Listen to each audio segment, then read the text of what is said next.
Hey folks, how's it going? This is Siddharth Pednekar here. Please subscribe to my YouTube channel to show your support and let's get connected on Instagram and Twitter. So guys, this is the all new Creta 2020 and the variant in front of us is a SX optional variant, the top of the line variant of this car. Well, looks maybe a hit or a miss on this car as the design is rather uncanny, but nevertheless it is bold and fresh looking and it is nothing like we have out on the roads today. The tail lamp design, for example, is triangular in shape and is in line with the headlamps and follows the same design philosophy. Overall, the car doesn't look butch like the earlier Creta or the MG Hector for that matter. The rear window is also big in size and has good visibility. And this car overall has grown bigger in length and width, and the wheelbase is also increased by 20 mm.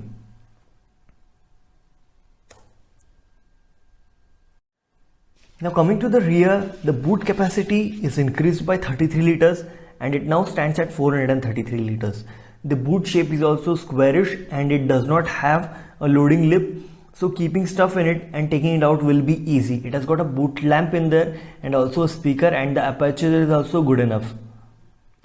Now coming to the rear, it feels roomy in there and also it has good leg space, and there are twin AC vents in there. Also there is space to keep your phone and a USB charging socket. Also the seats can be 60-40 split and is full and can be fully declined if you need more space. Now coming to the front, we are greeted by a beige and black interior scheme which looks good and feels airy. The door closes with a nice thud and has good heft to it. The dashboard looks like leather, but those are hard plastics. There's a 10.25-inch infotainment screen, and there are twin cup holders, a nice leather wrapped gear lever, and there is matte silver garnishing on the AC vents. As I told you earlier, the exterior look different, and look at the grille, man, it is so big. And the 3-pot triangular LED cluster arrangement for headlamps look really good. Now coming to the driver's seat where all the action is gonna be. Sorry for the destabilized video guys, I'm gonna improvise on this one. The steering wheel is a flat bottom one, it is leather wrapped and it has got a good fat grip to it. The instrument cluster is part digital and part analog. The speedometer is big and it is housed in a 7-inch screen. And it's a 10.25-inch infotainment cluster and it is crisp and very readable and it looks really good. Also you can see that in the instrument control, apart from the speedometer, all other dials are pretty small. And the auto dimming review mirror is a welcome addition here, and it has got blue link and SOS functions. There are twin map lamps and a sunglasses holder there. Now coming to the rear, we have air purifier settings on the center armrest which is leather wrapped and it has got ample space too. Plus we have a wireless charger there, which is a really good feature to have if you have a wireless phone. The center infotainment system is clutter free, has less buttons, and we have got power window controls. The interior overall has good finish and good on quality. In the turbo variant we get red and black interiors. So guys, this is the S variant of the car, the lower trim. This one has rocking 205 mm R16 tires and the alloys look rather bland. And getting inside this one, we can see that it has got conventional dials. It is all analog and it has got a center screen. I think it's a 2-inch screen. And this media player here, it has got Android Auto and Apple CarPlay, though it does not support Blue Link functionality. The center screen there, it shows you the trip information and distance to empty and all that sort of things. Although overall it remains the same, and this variant also is good if you want to consider. The doors open wide and we can see that there is enough leg room and headroom, and it's a good space to sit. We have got side curtains too. So guys, now we are set out to drive, and once you are in the car you can instantly make out that Hyundai has done a really good job on this one. You sit nice and high and you get an excellent view of the road. Also the 8-way adjustable driver seat is a cherry on top of the cake. The sound damping has been done really well on this one. Any outside noise hardly creeps in, and also this, in spite of being a diesel engine, it was not that audible. The steering setup is also very light and nimble, and it is heavily assisted, typical of Honda, as you can say. It is excellent in the city traffic, and it is a breeze in the tighter turning spots too. Now, even during taking turns, the A-pillar does not block your view much as it is thin, and it makes driving that much easier. The suspension setup on this car is on the softer side, and it soaks up the bumps on the road quite well, thus making it one of the most comfortable SUVs in this segment. In addition to that, the AMT makes it even more convenient to drive. Now, it is not that ideal to drive it around 1000 to 1500 RPM in the city, as there isn't any juice, but it picks up pretty well beyond that. The slight problem here is that the AMT does not shift down early as you would like it to, but overall it is a good experience. The claimed fuel efficiency for this car is 16.8 kmpl.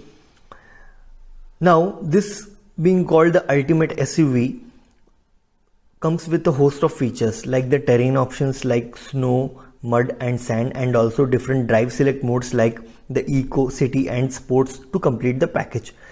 Now, I would like to give a shout out to Kothari Hyundai here in Aundh, Pune for providing the car for review. I'll put out the link for their directions in the description box below. Please go and check it out for yourself. Now, Hyundai has emphasized a lot on convenience in this car.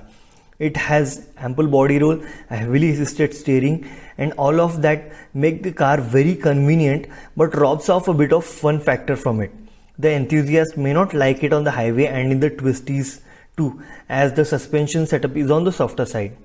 Now, the car comes up with 3 engine options: a 1.5 litre MPI naturally aspirated petrol engine which makes 115 bhp and 144 Nm of torque, and a turbo petrol GDI which is a 1.4 litre unit produces 140 bhp and 242 Nm of torque, and a 1.5 litre diesel which we are driving right now, which churns out 145 bhp and 250 Nm of torque. The 1.5 MPI petrol and the diesel comes with 6-speed manual and auto gearboxes, but the 1.4 turbo comes only with the 7-speed DCT. Now, this car comes with 7 colors in the standard variant and 3 colors in the turbo variant. Phantom Black being my favorite color as it looks killer. Now, I would like to talk a bit about the negatives of the car. Like, there are no rain sensing wipers, no auto headlamps, no front parking sensors, no 360-degree camera, and no heads-up display. I mean, the latter 3 we can understand that Hyundai had to do it for cost cutting, but the rain sensing wipers they had to put in. I don't know why they have omitted it. So guys, now I'm going to show you the most coolest feature of this car, the sunroof. It opens about 80% of the roof and it creates an airy atmosphere. Basically, it's a 3-part process, and it can be accessed via voice commands too. And this is the highlight of the car, I must say. So guys, overall, I personally think this is a pretty good package, and it is going to sell in huge numbers. And it is going to carry forward the legacy of the earlier Creta, which was the crowd favorite, as it outsold even some of the most best-selling hatchbacks in the country. Also, I think Hyundai has a upper hand on the competition in terms of its dealer network across the country, and also the popularity of the brand Creta itself. The bold and fresh design will sink in through, and the overall package is such good that it is tough for the competition to sustain. Now, talking a bit about the Blue Link function, before you access this, you will have to get your vehicle enrollment procedure done. I heard it takes about 3 to 4 hours for this. It has got voice recognition and vehicle diagnosis feature. You can start the car from the outside, and if you have the Blue Link function, of course, you will have to get done the procedure as I previously said. You can access some of the Blue Link functions from the music system and some from the phone. You can start the AC and defogger before you get into it. The screen is split into 3 parts: FM, media player or radio, and compass, which is a very nice addition, I would say. I think it is going to take a lot of time. If I try to explain this, it is going to take another video, so I'll just keep it to here. Now overall, this is a stupendous package and makes a compelling buy and makes a lot of sense as a crossover SUV for this price bracket. You sure cannot go wrong with this one. If you're in for a crossover SUV in around 15 lakhs price bracket, I think you should definitely check it out and then go for your choice, whether you want to go for the Creta or the Seltos or the Harrier for any other car. You should go out and check it out for yourself. Thanks.